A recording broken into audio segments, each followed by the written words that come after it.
Now we are going to continue with the sixth lesson of civics, that is understanding our criminal justice system. अब हमारे पास six lesson है, उसमें हम पढ़ेंगे कि क्या हमारे यहाँ व्यवस्था है क्रिमिनल आपराधिक। आपने देखा दो प्रकार के कोर्ट है हमारे यहाँ, दो प्रकार के केसेस हम डिसाइड करते हैं। एक तो था क्रिमिनल और दूसरा था सिविल। सिविल जिसके अंदर हमारे पास प्रॉपर्टी या डाइवोर्स मैरिज से रिलेटेड जो इश्यूज होते हैं उनके बारे में। दूसरा क्रिमिनल कौन सा होगा, वेयर थेफ्ट, उसके साथ साथ any murder etcetera, these come under criminal cases. तो ये हमारे यहाँ क्रिमिनल केसेस और सिविल केसेस दो प्रकार के होते हैं।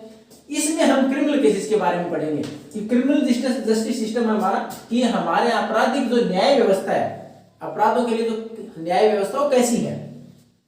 तो उसमें देखो हमारे दिमाग में सबसे पहले क्या आता है, अगर इंट्रोडक्शन की बात करें शुरुआत से, कि अगर कोई भी नियम तोड़ता है तो हमारे दिमाग में क्या आता है, let's inform to the police, कि क्यों ना पुलिस को इन्फॉर्म कर दिया जाए, पुलिस को इस पर संज्ञान लेना चाहिए, पुलिस को ध्यान देना चाहिए।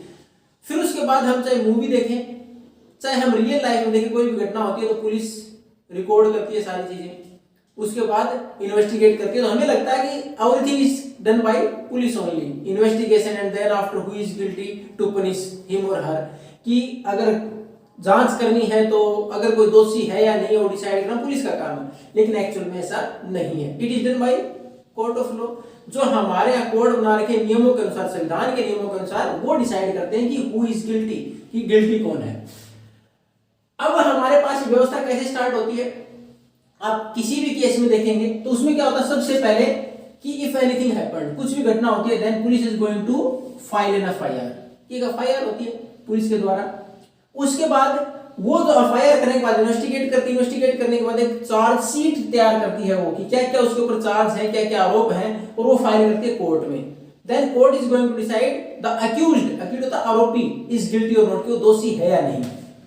अब इसमें हमारे पास ये संविधान में लिखा हुआ कि प्रत्येक व्यक्ति को एक फेयर ट्रायल का मौका मिलना चाहिए। हमने किसी पर आरोप लगा दिया कि उसने किसी का मर्डर किया है, उसने चोरी की है, हमारे पास एविडेंस है लेकिन पूरे नहीं है, या एविडेंस है ही नहीं, तो हम उस व्यक्ति को सीधा आरोपी थोड़े मान लेंगे, उस व्यक्ति को दोषी नहीं मानेंगे। आरोपी तो मान लिया, दोषी नहीं मानेंगे। उसके लिए कोर्ट या हमारे संविधान में कहा गया है कि प्रत्येक व्यक्ति को मौका मिलना चाहिए अपनी बात रखने का, फेयर ट्रायल का, कि उसके सामने निष्पक्ष तौर पर एक केस चलाया जाए, उसमें तय होगा।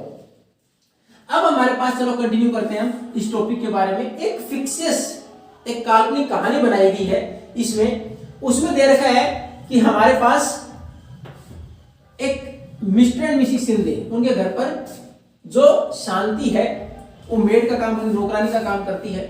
Once Mrs Shinde was preparing to go outside and she didn't found her gold chain. वो कहीं बाहर जाना चाह रही थी लेकिन जब उसने अपने ड्रॉवर में देखा तो उसकी सोने की चेन नहीं मिली।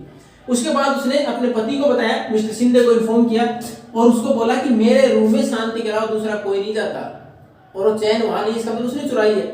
उसके बाद वो शांति को जाके बोलते हैं पुलिस में रिपोर्ट करेंगे, तो अपना बैग लेके आओ। वो बैग लेके आती है।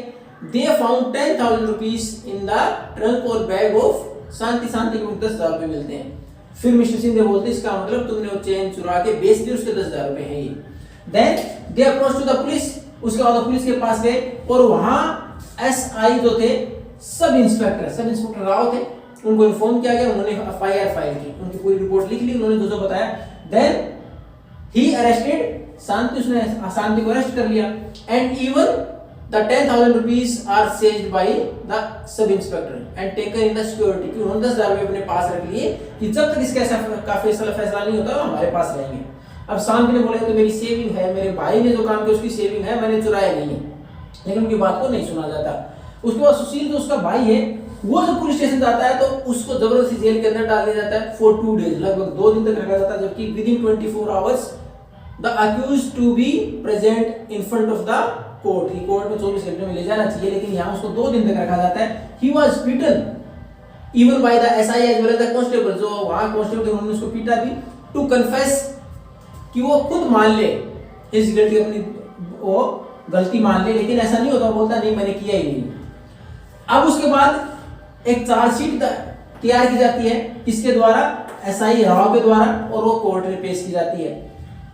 इसी दौरान उसको जमानत तो मिल जाती है, बेल तो मिल जाती है, किसको, शांति को। लेकिन प्रॉब्लम कहां आती है प्रॉब्लम आती है someone is there must be a surety, जो उसकी गारंटी लेने वाला हो कि अगर वो कोर्ट में नहीं आती केस के लिए तो who is going to appear, who is taking the responsibility to appear her, कि कौन उसकी जिम्मेदारी लेगा वहां आने के लिए। उसके लिए 20,000 रुपए चाहिए और ऐसा कोई व्यक्ति उसको नहीं मिलता, फिर वो जेल में ही रहती है।